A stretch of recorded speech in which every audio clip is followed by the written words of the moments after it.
The world is too small, our wisdom too limited, our time here too short to waste any more of it in winning fleeting victories at other people's expense. The Clinton Global Initiative, which brings philanthropists and CEOs together with nonprofits to make concrete commitments aimed at some of the world's toughest problems.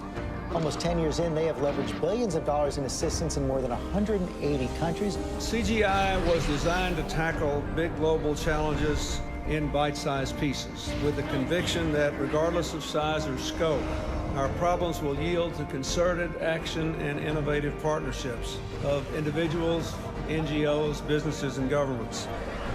We have to now find a way to triumph together. All the problems that we face, from climate change to financial contagion to nuclear proliferation, are too complex and cross-cutting for any one government, or indeed for governments, to solve alone. Because we believe that ending hunger is not only possible, but it is both a moral and strategic imperative. Hillary Clinton is trying to shift the spotlight to global warming, the presidential contender unveiling her plans to combat climate change. Together with innovative partners from the public and private sectors, we're working to make homes, universities, and cities more energy efficient. We share a common future, and we are here to find common ground. Women must be empowered. It's classic Bill Clinton, by using his birthday to help the causes he champions, from combating climate change to obesity and even HIV/AIDS. Help bring new dignity and respect to women and girls all over the world. And in so doing, bring new strength and stability to families as well. We are trying to do something no one has ever done before. A new report today claims that the Clinton Foundation gives about 10% of its money that it raises to actual charities and the services that they offer. It has been reported you've made $5 million making speeches. The president's made more than $100 million. Well, if you have no reason to remember, but we came out of the White House not only dead broke, but in debt. 6 years ago, Hillary Clinton was about to become Secretary of State. Barack Obama had nominated her. Everyone knew she was going to be confirmed by the Senate, going to be confirmed easily. But there was a thought, there was a question, there was a doubt out there about a potential conflict of interest. The Clinton Foundation dropping its self-imposed ban on collecting funds from foreign governments and entities. And now the Washington Post reports total contributions to that foundation amount to $2 billion. There's a lot of money sloshing around. Everything is blurred, and it's not good. The questions scream out at me. What in the world happened with the foundation and these ulterior motives and this money and the email server? I'm sorry. Those scream out at me. The amount of schmoozing involved and crossing lines and one person putting money in a foundation and then Clinton getting unbelievable amounts for his speeches, contracts going one way or another, it's not good. I look forward to working with all of you, particularly the appropriators. We have a lot of work to do, and it is such important work that lies ahead.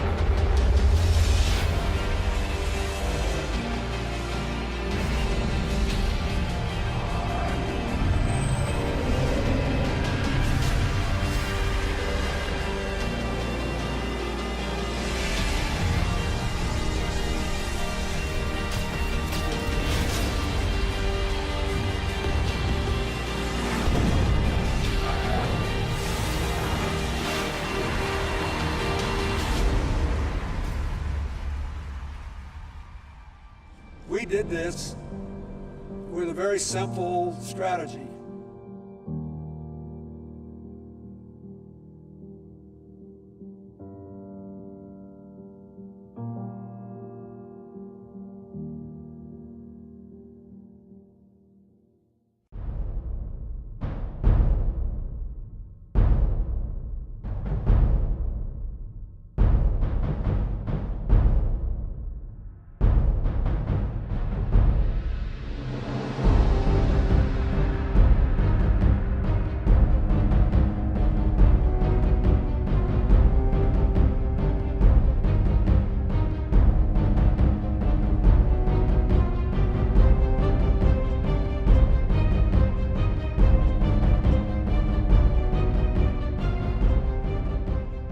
really not the fault of the African people. It's largely a result of the kind of system that's been perpetuated there. You have these oligarchs which dominate these countries that oftentimes have natural resources that can be very lucrative. And these oligarchs strike deals with foreign corporations or foreign governments who in effect prop them up and put them in power. And in exchange, these oligarchs give these entities access to rich mineral deposits. And the Clintons, you would expect to be opposed to this sort of thing, and that's at least what their language does. Our countries have deepened our cooperation on many issues, including good governance and transparency, energy, regional security, and advancing peace and development in the Niger Delta. The problem is, their words are different from their actions. Rwanda has clearly taken an impressive trajectory of development, and the people here still think Kagame is the man to take them to another level. President Paul Kagame has walked all around the crowd, thanking the people for electing him unopposed as chairman of the RPF or president of the RPF for another 7-year term. But his critics say that far from entrenching democracy in Rwanda, he's actually eroding it by silencing his opposition.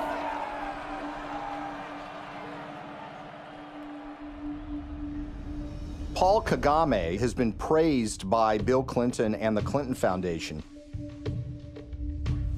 But the fact of the matter is Paul Kagame has a terrible human rights record. He's accused of aiding military operations in the neighboring Democratic Republic of Congo, and that actually forced the recruitment of child soldiers. The UN has identified him as being involved in activities that entailed massive human rights violations. The newer opposition parties that have been formed in the last year or two have one by one been silenced or otherwise excluded from the race. And individuals, not only politicians, but even journalists, for example, and other Rwandans who may have views different from those of the government, have found themselves at the receiving end of what has become quite a violent campaign of intimidation. Well, Paul Kagame is a friend of Bill Clinton's. I want to say a special word of appreciation for the leadership of President Kagame. I'm greatly humbled to receive this Clinton Global Citizen Award. He's actually given awards by Bill Clinton for his conduct as the leader of that country, and they regale him as a great military leader. This is the sort of legitimization that we don't want of these kinds of dictators and leaders. That's the kind of legitimization that the Clintons have engaged in. And they've done it in a way that creates commercial opportunities for donors and friends and allies who want to do business in Africa.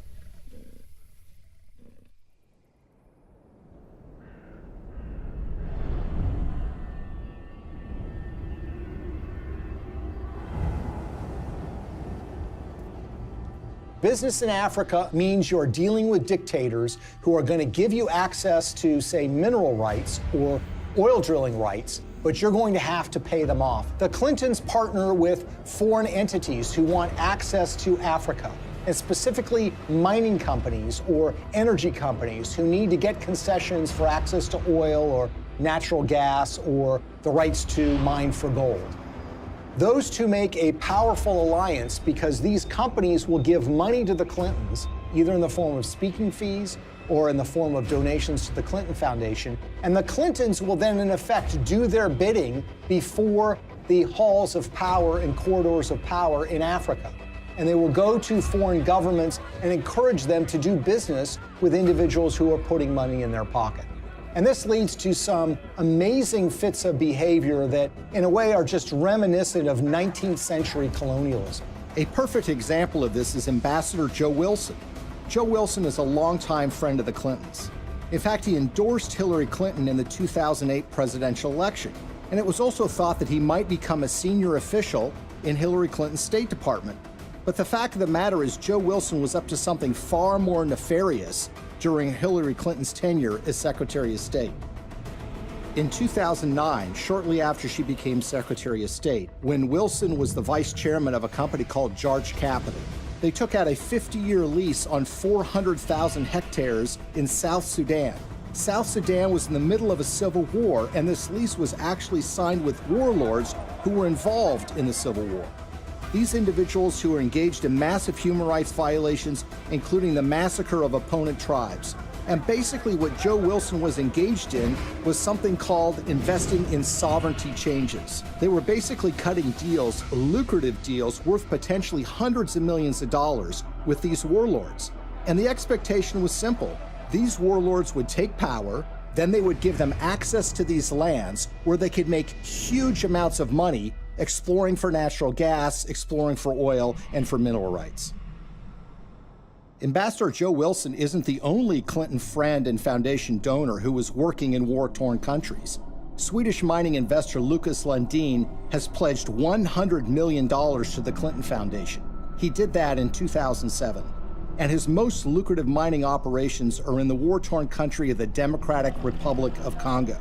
This is a country that perhaps has the most horrific human rights situation on the face of the earth. By the time Lucas Lundin made his $100 million pledge to the Clinton Foundation, his Congo operation was making, quote, staggering profits, end quote, according to his own financial statements. His overall capitalization was $20 billion. But for those profits to remain staggering, U.S. policy under Hillary Clinton had to remain unchanged. That's a problem. Hillary Clinton, as a senator back in 2006, supported something called the Congo Relief, Security, and Democracy Promotion Act. As the law's name implied, the goal was to bring reform to Congo. That's not something that Lucas Lundin would want. So in 2009, when Hillary became Secretary of State, she reversed course 180 degrees and went from supporting reform in Congo to supporting the status quo, which is exactly what Lucas Lundin would want, who of course had committed $100 million to the Clinton Foundation. But Congo isn't the only scandal-plagued country where Clinton benefactors have made millions. Africa's most populous nation, Nigeria, is full of promise, but fulfilling that promise is sometimes a struggle. Plagued by corruption and mismanagement, the resource-rich country has a poverty rate of over 50%. Look at a country like Nigeria, which is really a cesspool of corruption. In fact, people will say it is perhaps the most corrupt country in the world. It's rich in natural resources, it produces a lot of oil, but that money never trickles down to the people. It goes to the oligarchs who run the country, who oftentimes take that money and put it in Swiss bank accounts in a way that, of course, the people of Nigeria can never benefit from. And you see, there's a federal law in the United States which says if foreign governments that receive U.S. assistance aren't transparent in how they spend that money, that they will not be able to get U.S. foreign assistance anymore. It's about transparency. But there's a way around that law. You can get a waiver from that law. How? By getting the U.S. Secretary of State to grant you a waiver. We intend to remain very supportive on your reform efforts. Thank you for mentioning the work we did together on the elections. We're also very supportive of the anti-corruption reform efforts, more transparency, and the work that you and your team is also championing, because we really believe that the future for Nigeria is limitless. So in the case of Nigeria, they receive hundreds of millions of dollars in U.S. foreign assistance. They've not made progress in being more transparent. And of course, they've gotten exemptions from Hillary Clinton while she was Secretary of State. What's so curious about this is what was happening commercially to the Clintons while this was going on. Bill Clinton, for the first time ever, gets paid highly lucrative speeches in Nigeria, which had never happened before. In fact, he gets paid to do 2 speeches for $700,000 apiece by a businessman in Nigeria who just happens to be close with the president of that country. Keep in mind, by the way, that his normal speaking fee is less than $200,000 a speech. So this was an enormous payday for Bill Clinton. Okay, now we'll begin the panel.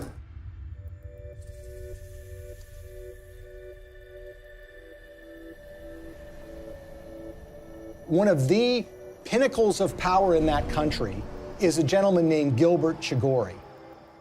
Gilbert Chagoury, who has committed $1 billion to the Clinton Global Initiative, is connected to another individual in the Clinton orbit.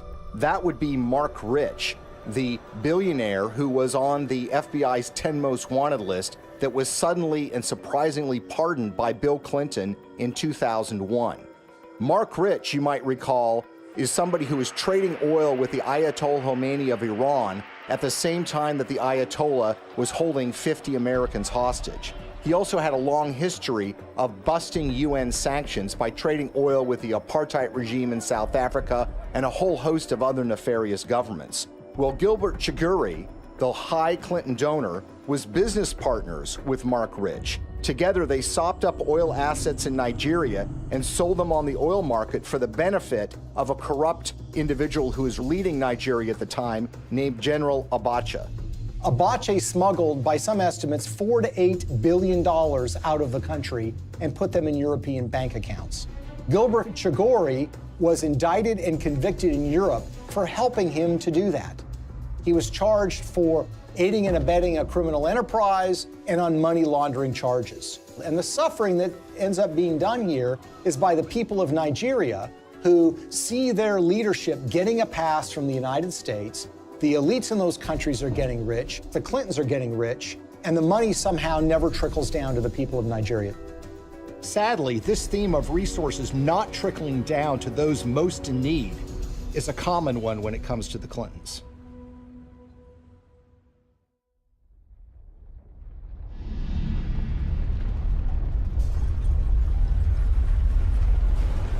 As we told you at the start of tonight's program, a major magnitude earthquake has hit the island of Haiti in the Caribbean. The quake measured around 7 points on the Richter scale, and its epicenter fell just 10 miles from the capital, Port-au-Prince. Haiti's ambassador to the U.S. has described the event as a catastrophe of major proportions. So far, we have no information regarding the casualties.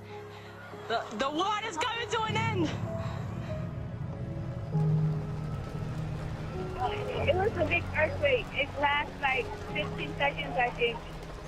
Probably the most devastating humanitarian crisis that Hillary Clinton faced during her tenure at the State Department was the tragic earthquake in Haiti.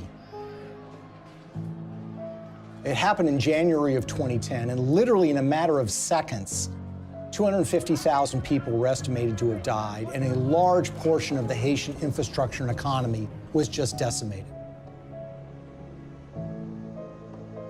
It was a crisis on a massive scale. The United States is offering our full assistance to Haiti and to others in the region. We will be providing both civilian and military disaster relief and humanitarian assistance, and our prayers are with the people who have suffered, their families, and their loved ones.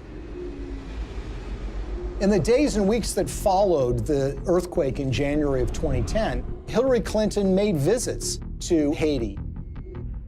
And here's the latest on Haiti. U.S. Secretary of State Hillary Clinton arrived in Port-au-Prince just about an hour ago.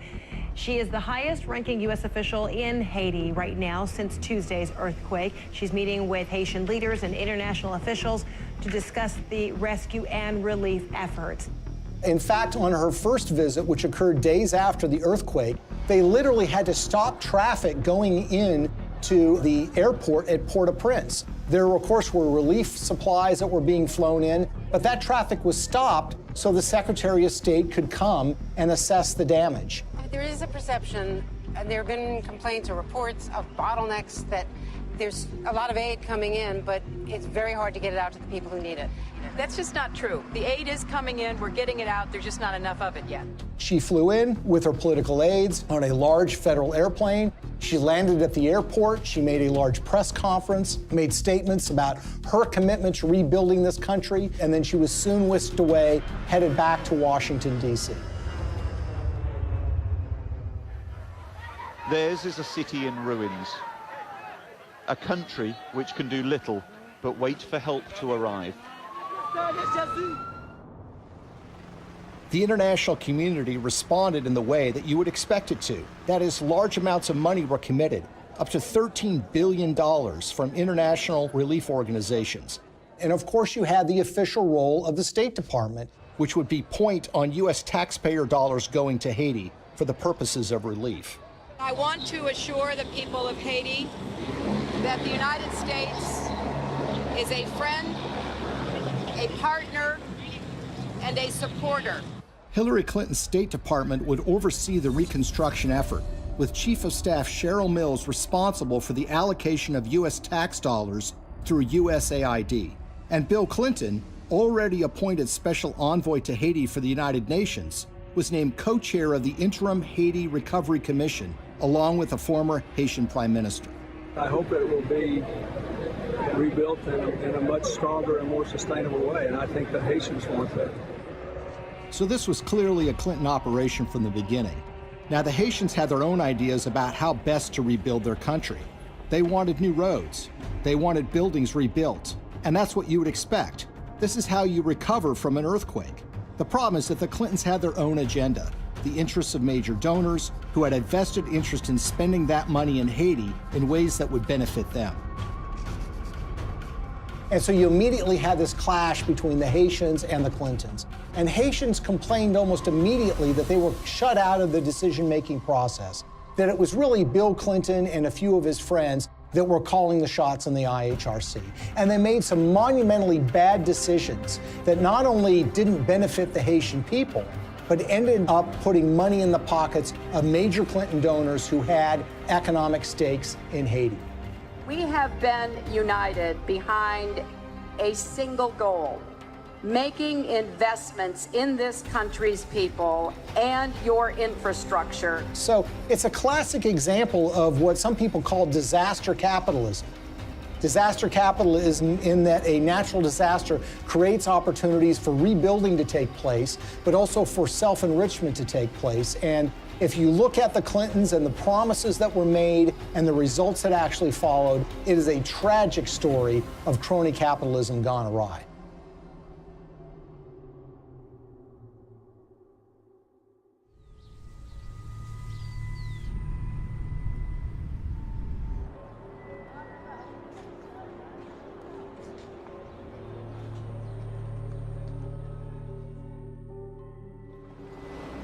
The single largest relief project that the United States committed taxpayer dollars to, $124 million to be exact, was a project called Caracol, a textile factory that was built in the northern part of the country that was supposed to create some 60,000 jobs and was supposed to create tremendous economic growth. There's a problem here already. You see, the earthquake affected the southern part of Haiti. The northern part of the country was entirely unaffected. But who were the beneficiaries of this? Companies like Gap, Target, and Walmart, to name a few.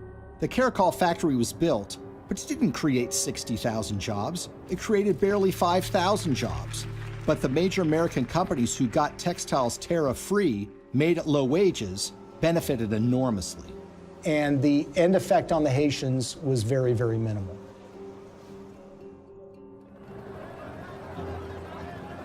If you look at some of the infrastructure projects that were undertaken, the Clintons had very grand plans to build large tracts of homes, and there were contractors that were selected for those projects. Sometimes the contractors had experience, sometimes they did not. There's one company in Florida that spent $1 million getting equipment into Haiti. They had experience in disaster relief, but according to the owners of that company, they only made a small donation to the Clinton Foundation. And guess what? They didn't get any relief contracts. On the other hand, the contractors who did win the awards were given the opportunity to build homes, and in some instances were supposed to build tens of thousands of homes for Haitians. They ended up building a fraction of that. For instance, the New Settlements program was supposed to build 15,000 homes for $53 million. Instead, it built 2,600 homes, less than a quarter of the original estimate, for $90 million, or $47 million over budget. And they got away with it. So you had contracts going to these relief organizations that were also involved with the Clinton Global Initiative.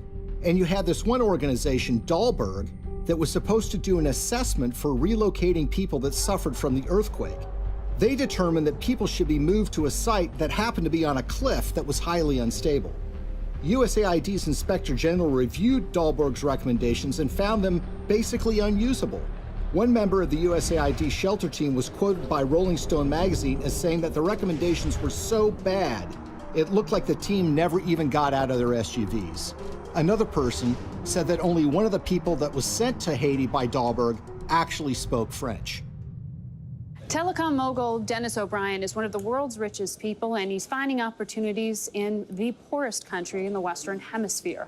The Irish billionaire is the largest private investor in Haiti through his company Digicel, and he's now leading the Clinton Global Initiative efforts down in Haiti. Probably no one came out better in the Haitian reconstruction effort than an Irish billionaire named Dennis O'Brien. He is a Clinton Foundation donor, giving them between $5 and $10 million. He helped arrange speeches for Bill Clinton, too. The interest of the Obama administration, particularly the former Secretary of State Hillary Clinton, you know, all the different things that have happened to help Haiti get up off the floor have been led by the U.S. And he was the owner of something called Digicel, which is a cell phone company at the time of the earthquake. As part of that relief effort, the State Department run by Hillary Clinton wanted to fund a mobile money transfer service that would allow Haitian citizens to transfer and receive money on their phones. Well, Digicel applied to be the recipient of that grant money. 4 weeks after their application, Digicel actually sponsored a speech for Bill Clinton in Jamaica, and they paid him $225,000. And as it turns out, within 4 months of that speech, Digicel would receive the first installment of that grant money. The earthquake actually has been great for Digicel and Dennis O'Brien. More than 4 years since a magnitude 7.0 earthquake devastated Haiti, and outrage there is growing over the largely failed reconstruction effort, despite the hundreds of millions of dollars in aid that has been collected and spent by the IHRC, the Interim Haiti Recovery Commission. So whether you're talking about housing or cell phones, you see that the people that are closest to the Clintons have made out very well from the Haitian earthquake. The rest of the country, the ordinary people of Haiti, not so much. Haitian activists staged a protest outside Hillary Clinton's Manhattan office. The demonstrators claim billions of dollars were stolen through the Haiti Reconstruction Commission headed by Bill Clinton. They also say Haiti was used as a cover for foreign governments to funnel kickbacks of possibly hundreds of millions of dollars through the Clinton Foundation. They say it was done in exchange for favors that Hillary was doing for them as Secretary of State. The tragedy is we had an opportunity to rebuild in a way that would give the people of that country hope. Sadly, that opportunity was squandered, and what took place, rather than rebuilding Haiti, was the self-enrichment by friends of the Clintons. For all of Bill Clinton's talk about building Haiti back better, the fact remains that the most visible evidence of Clinton's role in the recovery isn't the improvement of daily life for everyday Haitians, but the construction of new luxury hotels just miles from the folks who have been living in tarps USAID handed out immediately after the earthquake. We are telling the world of the crimes that Bill and Hillary Clinton are responsible for in Haiti. But while the world eventually lost interest in Haiti's recovery, the influence and connections afforded to donors from the Clinton Foundation appear to have been lessons learned by others. So how much do connections to the Clintons matter when you're talking about Haiti? Consider the case of gold mining. The government of Haiti had not granted a gold mining concession in 50 years. They decided to do so during the reconstruction of their country, which was being overseen by Bill and Hillary Clinton. What company did they select to get this gold mining permit? A company called VCS Mining. VCS Mining had very little experience in gold mining, but what did they have? They had connections. Shortly after they got that concession, someone joined their board of directors. It just happened to be Tony Rodham, brother of Hillary Rodham Clinton. It was a true disaster that followed the earthquake, which was the natural disaster. This was the man-made Clinton-caused disaster in relief that led to the wasting of enormous sums of money, the enrichment of elites that were friends with the Clintons, and the Haitians were left in a situation where their life was really not much better than it was the day after the earthquake happened.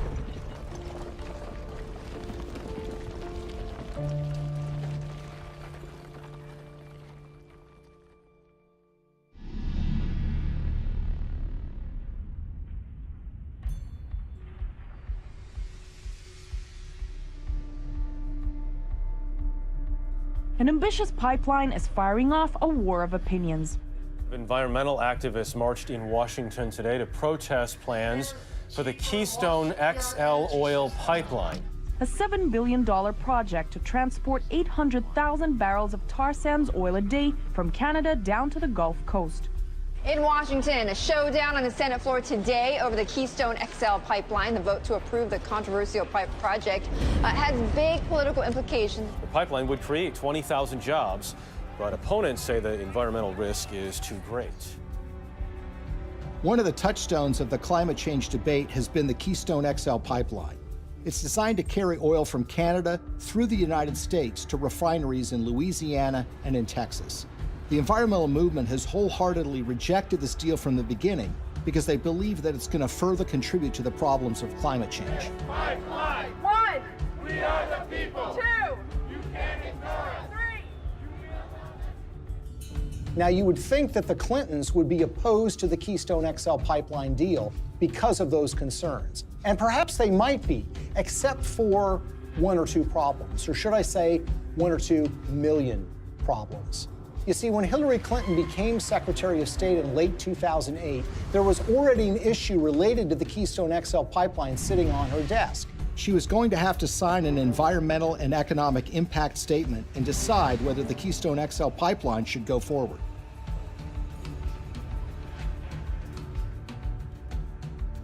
At that precise time, Bill Clinton gets a lucrative offer of nearly $2 million to give 10 speeches in Canada for the first time ever from a company called TD Bank Investment Group. He gave the last speech in May of 2011. 3 months later, Hillary's State Department releases an environmental impact statement that was seen as largely supportive of the Keystone XL pipeline in a way that was massively controversial. Hillary Clinton, in effect, was betraying the environmental movement by greenlighting this deal, when she had in her hands the power to kill this deal in its crib. It was shocking. Organizations like Greenpeace and Friends of the Earth were stunned. They wanted investigations, but everybody was mystified. Nobody could understand why Hillary Clinton would sign off on this deal, particularly when she had been in favor of dealing with climate change, and her boss, Barack Obama, by all indications, seemed to be opposed to this deal as well. It's also a time for a new approach to climate change. We know we've got to deal with global warming. We're seeing the effects of it. We need to invest in clean energy technology today so that we can create new high-paying jobs to protect our environment, to grow our economy, and to finally break our addiction to foreign oil. How did we go from the Clintons being in favor of fighting climate change and dealing with fossil fuel dependence to Hillary Clinton signing off on the Keystone XL pipeline? The evidence that we found was that it was about the money. This was not a philosophical change. This was not a new way of thinking about global warming. This was a way of taking $2 million in cash to essentially buy a decision by the Secretary of State. Why is the TD Bank Investment Group so interesting? Because they just happen to be one of the largest shareholders in the Keystone XL pipeline itself. When we looked at Bill Clinton's pattern of giving speeches, we looked at who was paying him, when they were paying him, and if they have ever paid for a speech before. What's so stunning is that TD Bank had never sponsored a speech by Bill Clinton before. And then suddenly, in late 2008, when Hillary Clinton has been announced to be the Secretary of State, and when sitting on her desk is the matter of the Keystone XL pipeline, they suddenly decide to sponsor these speeches. And when people realized that the Clintons had pocketed about $2 million at the precise time Hillary Clinton was making this decision, it all now suddenly made sense. Because as we've seen repeated over and over and over again, when it comes to the Clintons, you have to follow the money. And in the case of the Keystone XL pipeline, they seem to have abandoned their principles, their commitment, as it was, to combating global warming and dealing with our dependence on fossil fuels. They jettisoned that when $2 million showed up and suddenly came out in favor of the Keystone XL pipeline. When you see this sort of pattern of behavior, you can't come to any other conclusion that it's a system of pay to play. And again, other entities appear to have picked up on this business model too. Well, Bill Clinton has been paid enormous sums of money over the years to give speeches. On average, he gets a little less than $200,000 per speech. But something happened in late 2008. his speaking fees skyrocketed after he'd been out of office for years. The reason was his wife had become Secretary of State. In fact, 11 of the 13 speeches for which Bill Clinton has been paid $500,000 or more occurred precisely when Hillary was the most powerful diplomat in the world.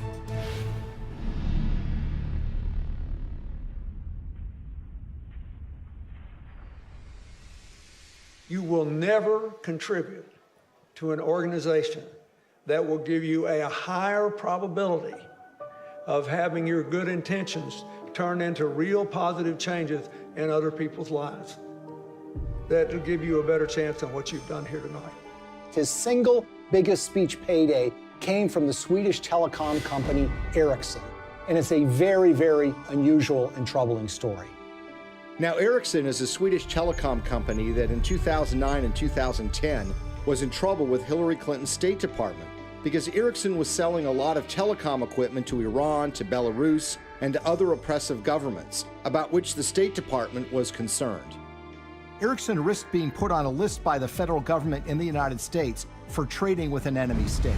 There was actually an effort being put forward in Washington to broaden Iranian sanctions to include the very technologies that Ericsson was selling to the Iranian government.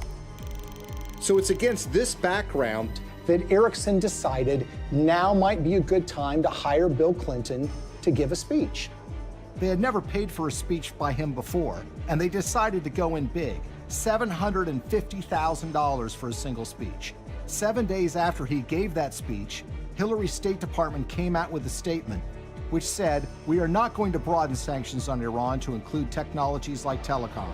We're going to rely and expect companies like Ericsson to police themselves." It was a massive win for Ericsson. Ericsson was able to avoid having to deal with a regulatory battle in Washington, giving up contracts that were highly lucrative in these countries, and being put on a list that would create an enormous diplomatic problem for them, all because essentially they paid Bill Clinton to give a speech for $750,000. Will you continue to give speeches? Oh, yeah. I got to pay our bills.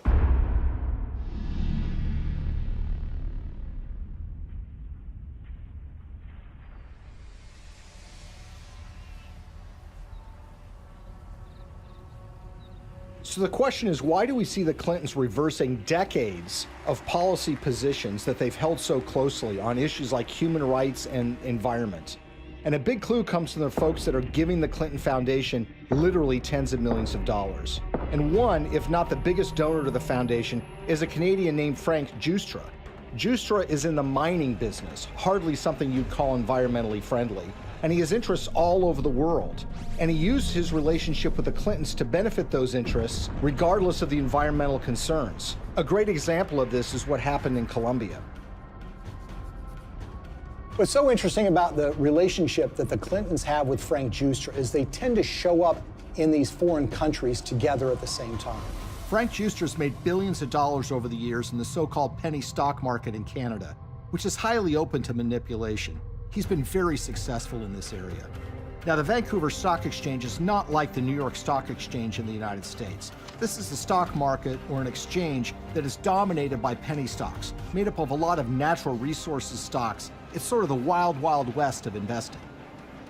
It's called Dodge City sometimes. And the reason is because there's a lot of speculators, there's a lot of misinformation that's put around, and there are a lot of mining companies that don't really have any assets, but will proclaim to have gotten the rights to some lucrative gold mine, let's say, and then they send that news out to the public in the hope that it will lead to a flood of people buying the penny stock so the shareholders can sell their assets.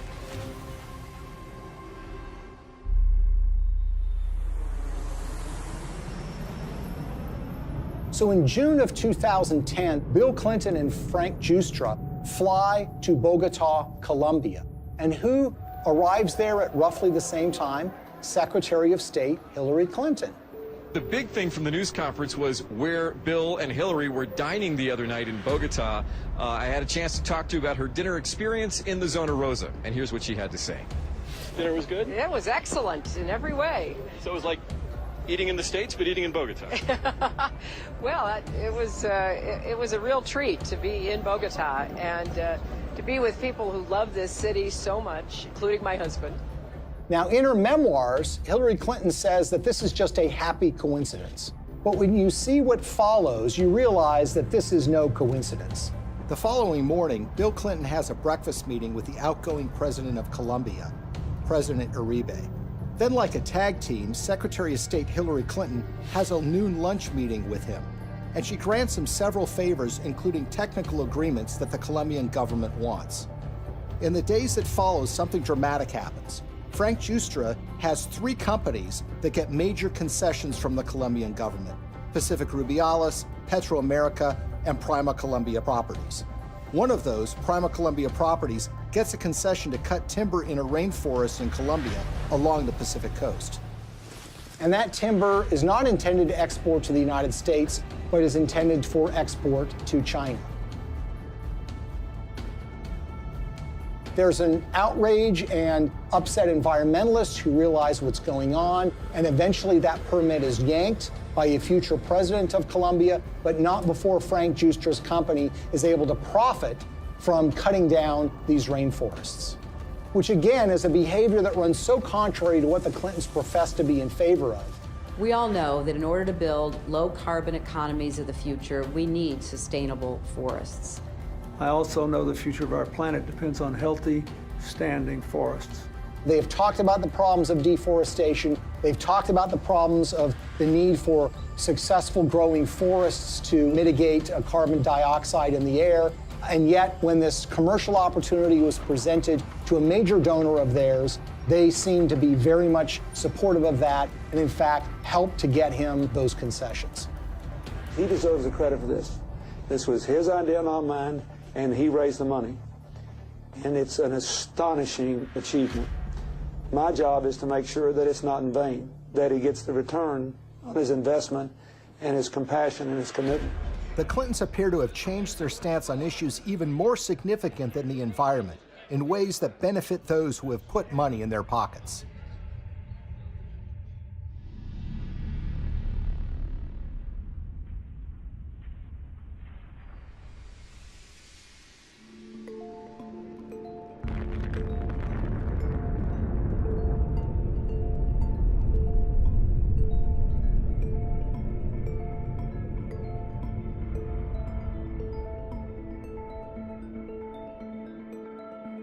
I represent a president and a country committed to a vision of a world without nuclear weapons and to taking the concrete steps necessary that will help us get there. The Indian nuclear deal, I think, is so troubling because this is a core national security issue. One of the signature achievements in foreign policy for Bill Clinton was pushing the Test Ban Treaty and the Non-Proliferation Treaty.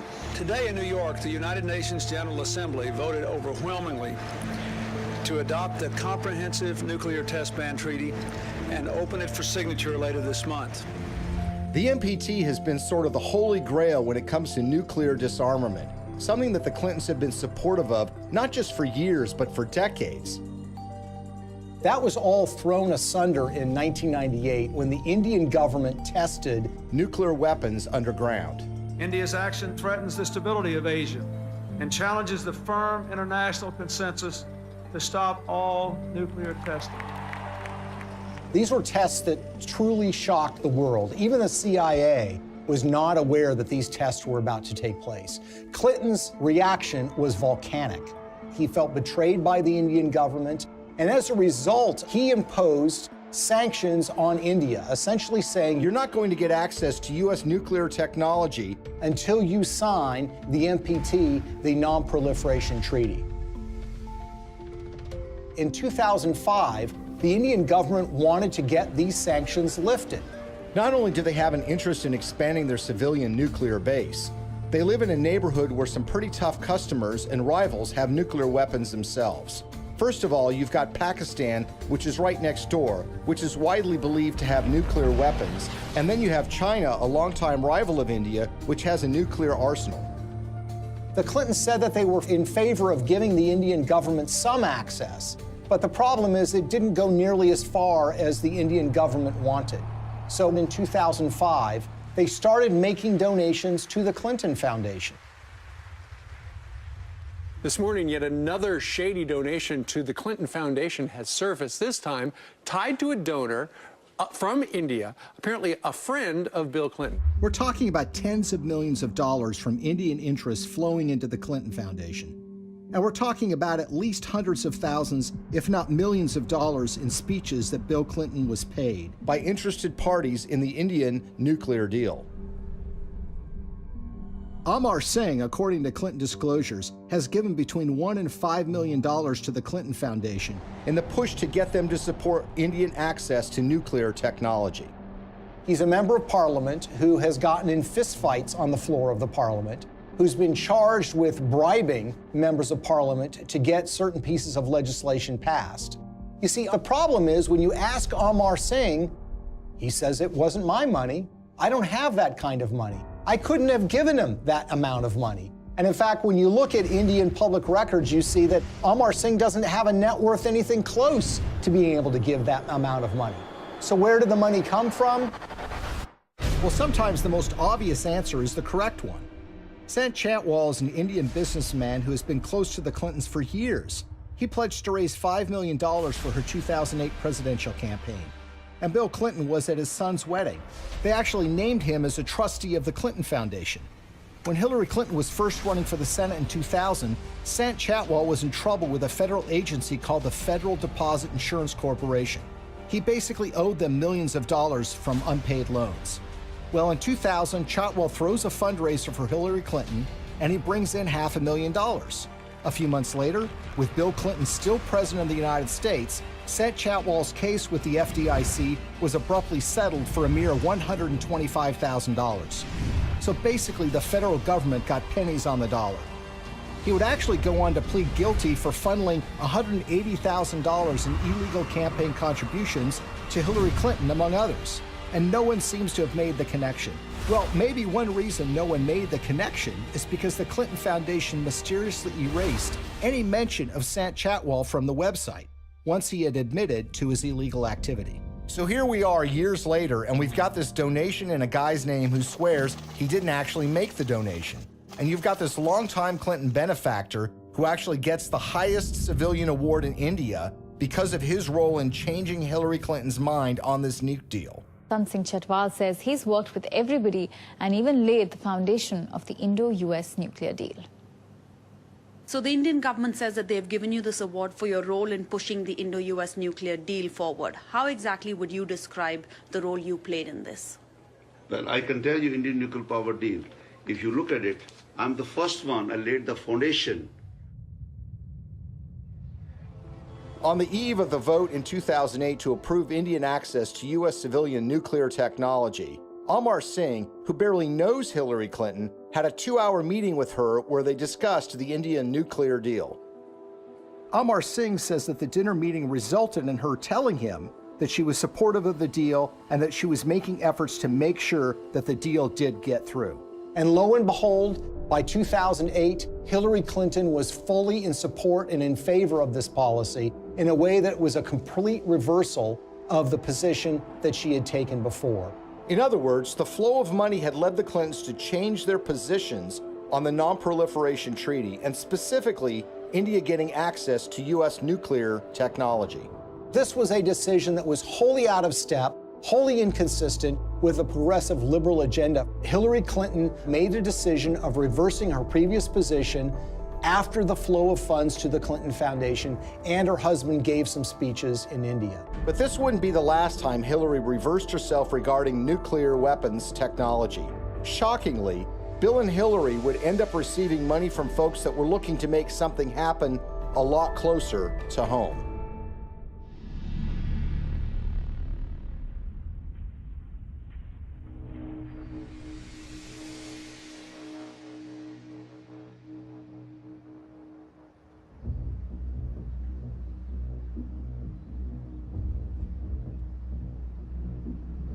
I think the Russian uranium story is perhaps the most shocking and most blatant example of how the Clintons operate.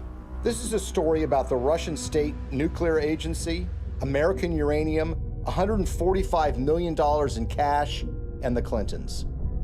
At the end of the day, this is a story about buying influence and selling influence. The Clintons are the sellers of influence, the Canadian investors and the Russians are the buyers. Bill Clinton had gone to the Central Asian country of Kazakhstan in 2005 with Frank Giustra.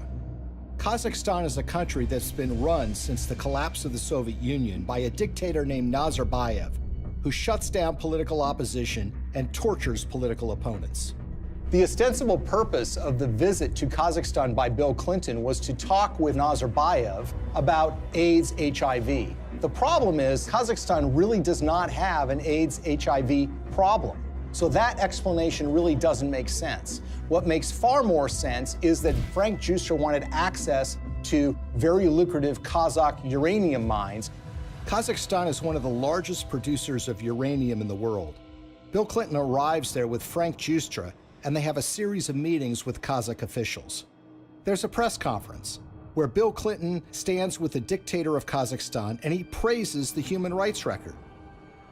He praises that elections are being held in the country, and he even says that Kazakhstan should head up something called the OSCE, which is the Organization for Security and Cooperation in Europe. Think about that for a second. Bill Clinton is saying that a known human rights violator who's been condemned by human rights organizations around the world should head up a human rights organization. They go from a press conference to a dinner where Frank Giustra, Nazarbayev, the dictator of Kazakhstan, and Bill Clinton meet and talk. Well, 2 days after that meeting, Frank Giustra finally gets his uranium concessions worth hundreds of millions of dollars.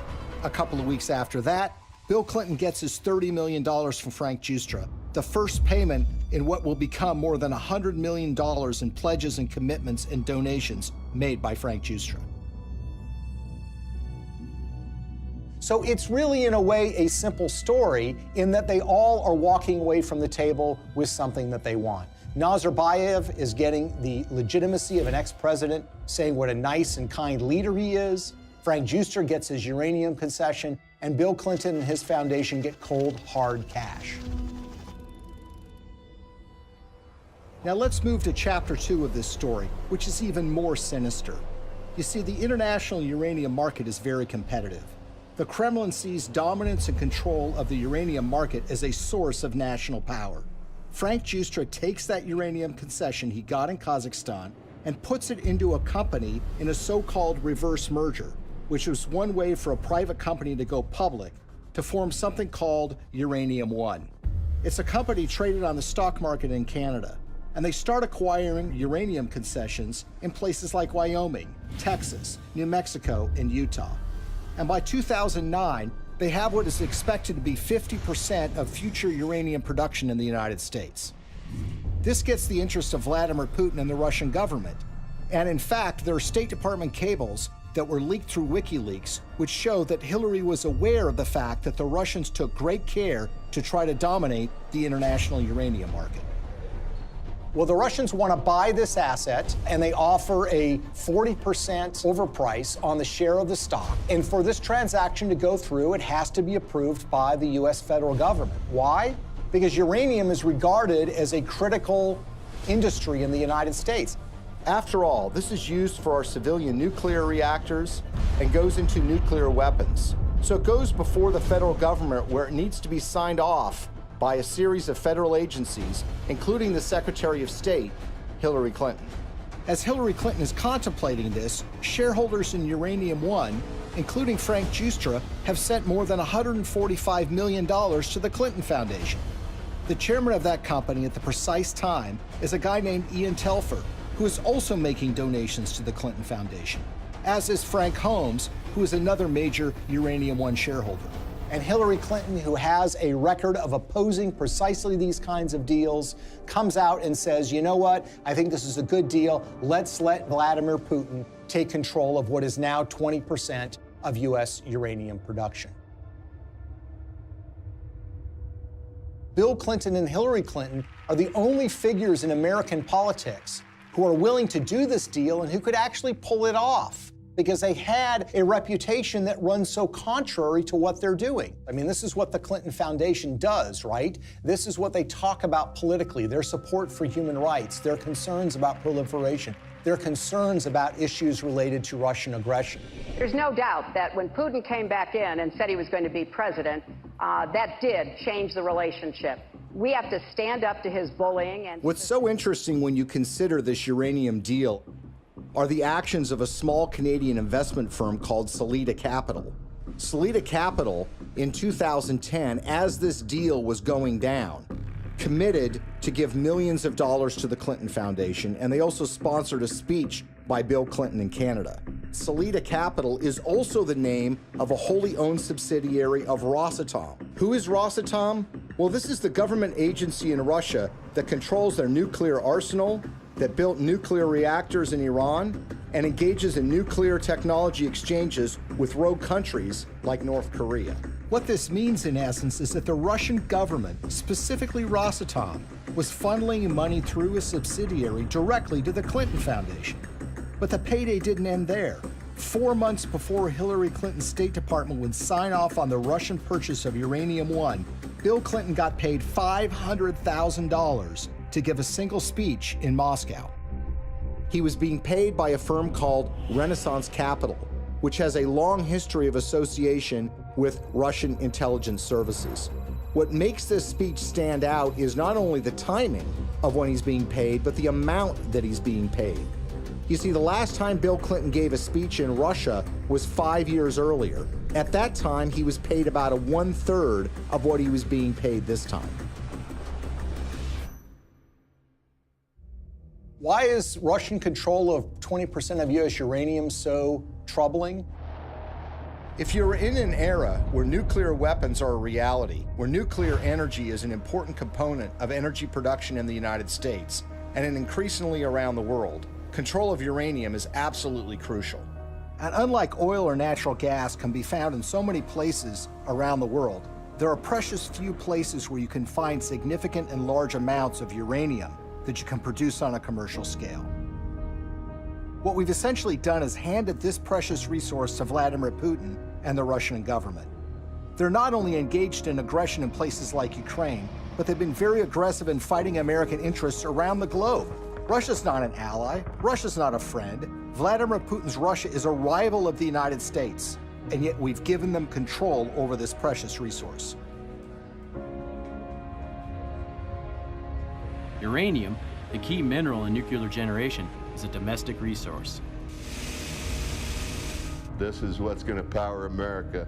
I think a lot of people in Middle America would be surprised to know that the Russian government is doing business in places like Colorado or Wyoming or Utah. These are small mining towns. These are operations that have existed for a while, that have been under the control of American companies or for a while Canadian companies. But it's now Russian companies that control this, and those companies are controlled by the Russian government. Having read through the archives of the KGB, the files that they have been released, I can tell you that they look at the United States as weak and ineffectual. This is a thuggish government that is engaged in massive human rights violations. There are opponents of this regime that have been killed or have disappeared. There's been persecution of human rights organizations. There's been persecution of homosexuals. And it's shocking and stunning to me that there has not been more attention focused to this fact, that we have given this critical resource to somebody who is engaged in so much nefarious behavior. Greetings from Washington. I want to thank all of you for your work to root out corruption that weakens economic development, feeds black markets and organized crime, and undermines the promise of democracy. As we work together to eradicate corruption in our own countries, we should also maintain the highest standards of transparency and accountability in our development efforts around the world. Corruption in emerging markets and fragile democracies undermines the confidence of citizens and investors alike, while responsible governance helps to foster sustainable economic development and political stability. I believe in the oldest adage in American politics, which is follow the money. Enormous amounts of money have flowed to the Clintons. from foreign governments, foreign financiers, and businesses. Some of that money lands in their pocket. Some of it lands in their foundation. It's a pattern we've seen repeated over and over and over again all around the world. It's not a coincidence. Money exchanges hands and favors are done. Now Clinton friends and supporters will say there's no smoking gun. But look at American political history. People are convicted all the time for a pattern of behavior where, for example, they're engaged in insider trading on the stock market. So, for example, you have a foreign corporation or a foreign government that wants something from the State Department while Hillary Clinton is Secretary of State. They will make a large payment to the Clinton Foundation. That will be followed by favorable action on their behalf. If that happens one or two times, you might say, look, it's just a coincidence. But when you see the pattern recreated over and over and over again, you have to recognize that these events are connected. They've created a model for massive self-enrichment that allows you to go into so-called public service, but get extremely rich at the same time. And when friends and allies say that the Clintons aren't really that interested in money, their actions show otherwise. What's so shocking to a lot of people is that making of that money requires them to betray their progressive values. The environment, labor unions, women's rights, human rights. The Clintons are doing business and growing rich with the favor of the very individuals who you would expect to be their political opposites. For a very long time in American history, and probably still to this day, one of the worst things that could be said about you as a politician is that you are on the take from foreign interests. What the Clintons have essentially done is busted down the door and robbed the bank of that concept. So when people think of the Clintons taking foreign money, they think it's maybe an insurance company from Great Britain, or they think it's from a supermarket chain in Canada. The fact of the matter is a lot of that money comes from the darkest, worst corners of the world. Are countries like Nigeria and Russia in the habit of giving money to politicians and not wanting something back? The Clintons are glad to take this money. It's made them fabulously wealthy. But what has it done for us? Before we had to worry about money from Wall Street and big labor. Now we have to worry about it coming from around the world and infecting our politics and damaging our politics, everything from our uranium policy to our human rights policy. Nothing seems to be safe anymore. How is this not corruption? How is this not a crime? With the Clintons, nothing is sacred. Everything is for sale. But we are the ones who are paying the price. Maybe, just maybe, the American people are tired of being sold out.